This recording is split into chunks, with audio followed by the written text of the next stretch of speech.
Pokemon go to the polls. 2016 was just so perfect. Everyone got along, the internet was fun, music was everywhere, YouTube felt real. We had Pokemon Go and people were outside interacting with each other, having fun. Memes felt like cultural moments, that everyone was in on the joke instead of something that would die within a couple of days. Stupid. They're not. What's 9 plus 10? 21. And it just felt like everyone was on the same page. But was it actually perfect? Or did we just feel that way because we were kids? For me, I was 10 years old at the time, in the last year of my primary school and getting ready to switch schools. And for me, Pokemon cards started becoming very popular within my year. 2016 was one of the last times the culture felt shared.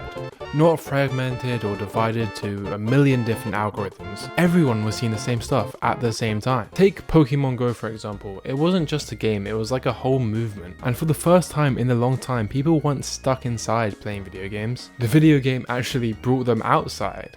Parks were packed, random groups of people just started talking.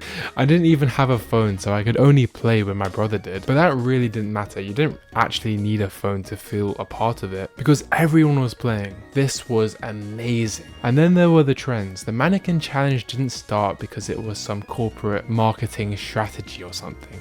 It started because someone had an idea for a trend and just decided to record a silly video with their friends. Basically, if you're too young to remember, the mannequin challenge was basically where you would stand still like a mannequin, and this was done in random places, classrooms, gyms, outside, anywhere. And loads of people started doing it, like the big YouTubers, and even like massive celebrities on late night TV and stuff like that. And the great thing about it, everyone was doing it and it was harmless. It was super creative, everyone joined in, and the exact same thing can be said for bottle flipping. Looking back at it, it sounds dumb now, but that was kind of the point. This was even simpler. All you needed was a plastic bottle of water and just the ability to throw it.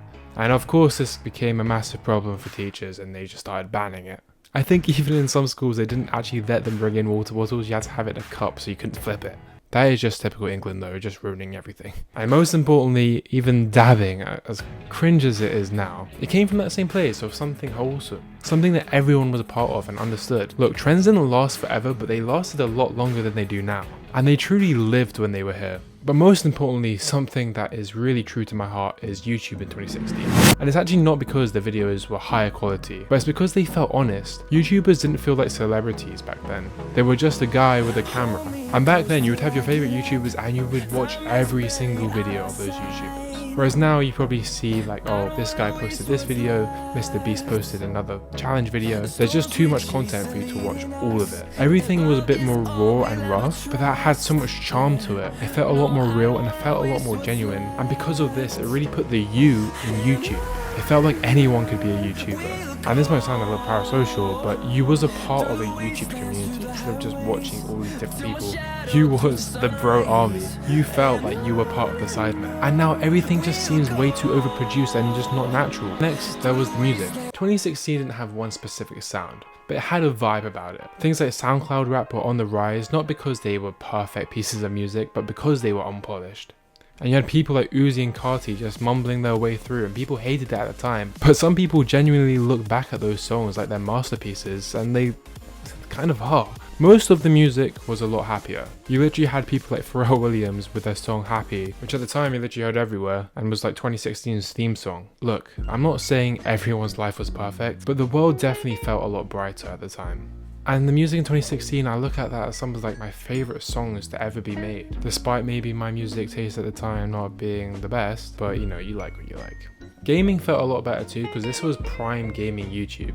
If you couldn't get the game, you could sure watch the game. Whether you was into Minecraft, whether you was into FIFA, there was definitely a gaming YouTuber that you watched. For me, people like Gaming Lemon, Sidemen, and just so many others that were just so great. And again, those videos weren't polished, they probably made them in the day with no planning all by themselves. Despite all that and the fond memories that we all have, 2016 wasn't all sunshines and rainbows. Now, I don't like to get into politics, but I would just say at the time, stuff was really heating up. You had Trump versus Hillary absolutely everywhere. This year did feel like the start of the division that we see now. Whereas back then, in 2016 and before 2016, politically the left and right had their differences, but could put it aside. Take late night TV for example. It's always been very common for late night TV hosts to make fun of the current president at the time. Whether that was left, whether that was right. Jokes were light-hearted though, and nothing felt like an attack. Whereas now, because Donald Trump is so polarizing, you do truly love him or hate him, which very much has divided the West, especially America of course. I guess in England we just sort of always have hated everyone and always will hate everyone. But look, despite all that, 2016 was great. Everything was better.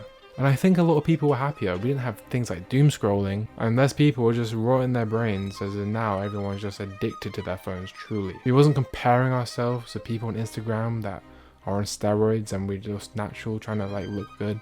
No one was like a personality because your aunt has a Facebook account with 20 followers. So was 2016 actually that good, or were we just kids? And the truly honest answer is both. We just so happened to experience a good time with no responsibilities. We didn't have the world on our shoulders, and simple pleasures just came from simple things. And that's genuinely why it sticks in our memories. Not because it was some magic year, but because of the people that we were when we were living it. 2016 was almost 10 years ago. And the scary part isn't that we can't forget about it, but when you think back, nothing feels closer since. Everyone has the clearest memory of this year, but maybe Gen Z isn't obsessed with 2016. Maybe we just miss those kids we used to be.